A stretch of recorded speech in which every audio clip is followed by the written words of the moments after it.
Nightwing issue 92. Tom Taylor writing, Bruno Redondo on the art.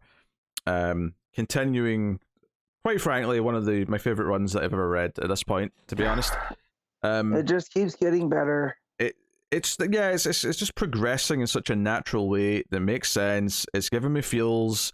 This issue opens with a flashback to a night when Batgirl and Robin were out in Gotham. Batman was doing stuff as well. And there was a blackout, which I feel there's a tie. There's probably somewhere. There's probably a timeline you can attach this to. Cool. But there's a guy being chased by a bunch of thugs. Robin wants to jump down. Batman says it's too many. You have to just hold back. And he's like, no, I leap in. That's what I do. It's kind of a theme of the issue. And he does so. He takes on a lot of them, but he's starting to get beat up. And Batgirl shows up in time. Again, they're all in classic suits here. Obviously, it's a flashback. Yeah. And she throws a batarang and saves him. But the important part of all this is Batman's pissed that Robin betrayed what he said to do, and he wants to yell at him for it. And Alfred, the hero that he is, stands his ground at the door and says, "You're not talking to him unless you're only getting in there to comfort him." And you better be nice. There's 2 panels on this first page with Alfred here that I absolutely love. One is the first one. It's Batman just popping up from around the clock. It's just such a like surreal, almost looking panel where he's just popping his head out from around the clock. It looks quite comical. So we all love Redondo's style of art, right?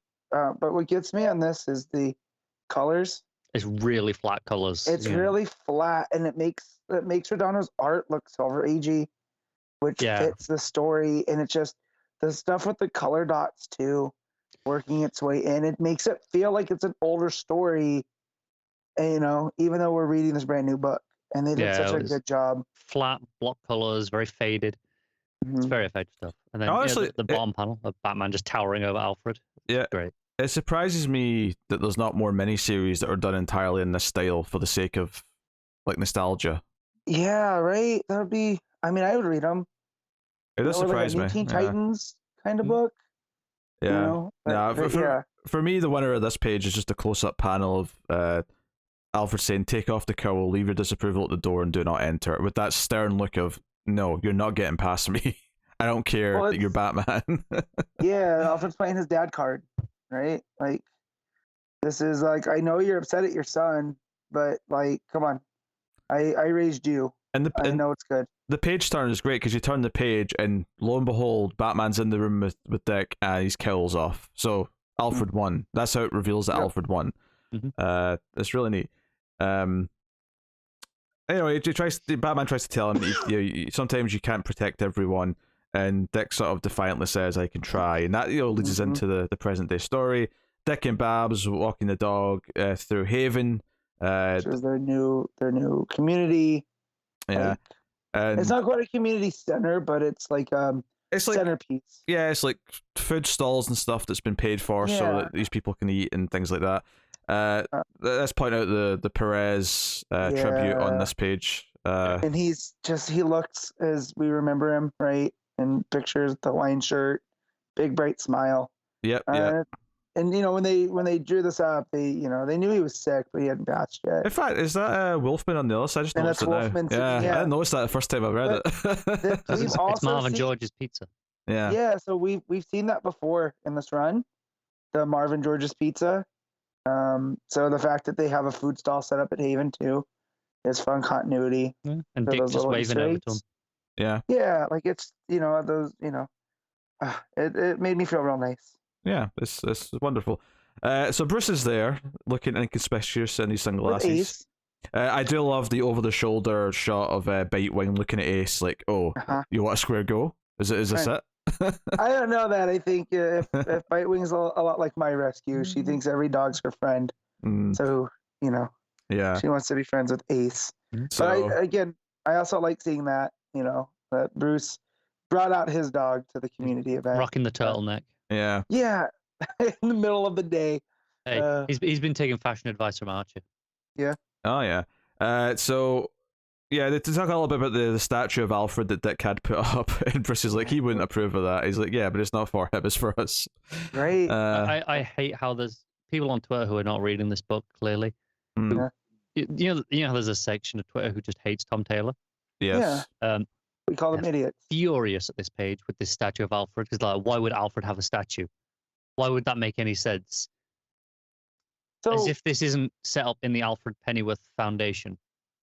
Like there's context for this, right? And even in like let's look at the argument, right? Everyone knows that Bruce Wayne and Dick Grayson are tied together, and that through whatever, right? And that Alfred Pennyworth worked for Bruce Wayne. So of course, if he worked for Bruce, he worked with Dick. Therefore, wanting to memorialize him. It even works if you know nothing, right? Yeah, that does not stop the morons on the internet. No, but nothing ever does. Let's be honest. No, whatever. So I do love that both dogs start growling at the same time. Yeah. It's because Blockbuster's there, and I love this kind of because obviously we left Blockbuster off in this place where it's like you're going to have to do this yourself. You're going to have to kill Dick yourself. So we know that he's like at this like fever pitch. But he's just coming down for the casual, I'm going to look my enemy in the eye and make with a small talk kind of moment. One of the best dialogue transitions that this book's had, yeah. Because Babs says Dick, and then the next panel is Blockbuster saying Grayson. That's just fantastic. Blockbuster is giving me dollar store Kingpin vibes. Oh, 100%. Yeah. I love it. Am I going to be a heel here and say that Blockbuster's better than Kingpin?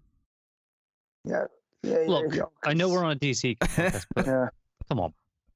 No, if you say Lex Luthor's better than Kingpin, 100%. Oh yeah, no, Lex Luthor. He is better than Kingpin. Flex, right? But I do. Dick Grayson and Blockbuster are very much in that mold, though, like of Matt Murdock and they are. But Blockbuster wishes he could be Kingpin. Right, and that's why I love him, because he is dollar store and that he has a chip on his shoulder. You know what I mean? And I like here that he's not like early in Rebirth. We had that story about his brother and how he's kind of Hulk-like and would transform. I just like it that he's this big pink-faced guy with a mullet, right, in a white suit. He's just this big hulky mass. Yeah. And that's it. Like, yeah, he's super strong and whatnot, but his power is more his influence. So he makes a bunch of thinly veiled threats. Bruce gets all father protective and steps in front of Dick, which I kind of like. They've got a special guest coming. John comes down. He's a special guest for opening day, and he's doing the meet and greet and all the rest of it. I did love Babs saying to Blockbuster, "Do you want to go and ask him for a selfie?" Yeah. That was a good chuckle for me. Of course, we see later on what Blockbuster's plan is. He's got a bunch of hooligans to go in and graffiti up the place and just kind of wreck it. And under the direction of the police commissioner, so I'm sure that's going to be relevant later. Oh, of course. Presumably they're all police officers. Yeah. Yeah. So they've turned off all the cameras or spray painted all the cameras in the area so they can't see, but Babs has got cameras there just fine. Yeah. Dick jumps down, great 2-page spread saying he leaps in, which ties it back nicely to the flashback. I would like the version of this without the one single text box. I'm sure that it's probably already floating around out there. We talked about the flat colors in the flashback and how opposite this is. Like, do you know what I love about it is like the buildings close to the the camera, as it were, are lit by the street lights, so they've got this sort of orange glow to pinkiness to them, but all the ones in the background are just blue from the night sky. Blue. And it works with this gradient, and everything's so vibrant, and it's almost a relaxing picture to look at. Yeah, it is, and I love that it's very clearly evoking the Dark Knight Returns pose. Right, that leap through the sky with the lightning, but like I say, it's tranquil and peaceful compared to the storm. It's not a storm, It's not thunder, yeah. And it's kind of, that's why Dick works with Bruce, right? Is they what's the word I'm looking for? Balance. Complement each other. Yeah. In that way. So yeah, and we get a fun sequence of him coming down and beating up the thugs, scaring them off. Taking off their masks so that the cameras can get a good look at them. Complete with 60s style onomatopoeia. Yeah, I do. It's one of those things where, and the book's done this a lot, but this thing where it breaks up the panels and you see sort of the zip line kind of like tension changing from panel to panel as he's swinging in. I really like that. It's all good stuff. Yeah. By the way, did anyone get a good look at what Bab's shirt says? Because I don't feel like any of the panels actually show it properly. No, I can't. I was wondering that too. It says I killed something, but I don't know what it says she killed. I'm there was a band called I Killed the Prom Queen, so maybe that's what it is. Maybe I'm sure it definitely has OM underneath. Yeah. I'm sure it's a joke or maybe a reference to this band, but you know, whatever. The end of the issue though is that Blockbuster gets a visitor. He's not happy that Nightwing's intervened in the Haven sort of plans. And would you believe it, it's Heartless, who's taken out a bunch of his men, but says that he's got a proposal for Blockbuster. So this is your classic part of the story where your scary villain and your more traditional mob boss villain might be teaming up in some form. After the previous issue, he needs someone to kill Dick Grayson for him now. He does. Oh yeah, Blockbuster's got all the reason in the world to be like, yes, go and have him. So exactly. It makes sense. It is interesting, Heartless coming to Blockbuster though. Like, why does he feel like he needs help, or is there something he feels he can gain from Blockbuster being involved with these plans now? That's a good question. He's proven that Blockbuster can't stop him. Yeah. So it's going to be in his I can't talk today. Favor to work with Heartless. Anyways, I Killed the Prom Queen is an Australian band. They're metalcore from Adelaide. So I would guess that's the shirt she's wearing. It could be, yeah. Yeah. So, okay. Which is cool. So I wonder if that's Redondo working that in, or if Taylor had some, maybe he's pals with them.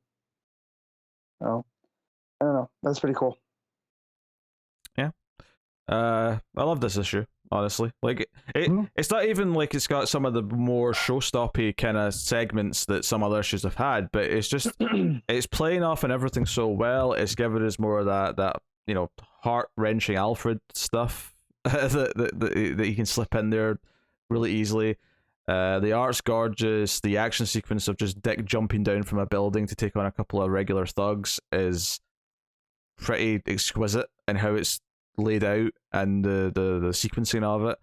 There's and all the stuff with Blockbuster and his continued frustration and him like turning to more extreme measures to try and take out Dick, which will lead him to like accepting this proposal presumably from Heartless, is all just it's been building up so expertly. I think that I have to say I did have some pacing issues with this one, in the same way that I've had with the occasional Tom Taylor issue, here or there, where it felt very dense in the front half and then really fast in the back half, and it felt really like it ended really abruptly because of that. It kind of felt a little bit uneven in the pacing of the issue overall, even though I'd like all of the content. Just the pacing of it felt a little bit off for me. But we can rate the issue. Matt, what would you like to give Nightwing? 9.5, but that might just be because I read it while not feeling well. It made me feel a little bit better. That one of my favorite writers is tackling one of my favorite characters in every issue. Just is near perfect. So yeah, this in Action Comics at the same time right now is a bit of a couple of all timers. It's quite special. Connor, what are you giving this issue? I like this still. I think it's a very good issue of Nightwing as expected, but I did have those pacing problems. So I'm going to give it an 8, which it's still like a very good book, but Jesus, 9.5 makes me look miserable after that. I mean, you are miserable. Well, you are. Oh, I am. I don't usually look it quite that much. Why do you hate this issue of Nightwing, Connor? Come on. I know. I feel like that's what it looks like. I do now. Like it's very good. Yeah, I'm not going to go with an 8.5, but I am going to slap it with a straight 9. I felt nothing but joy reading this, and it was the comic highlight of the month for me is Tom Taylor's Nightwing.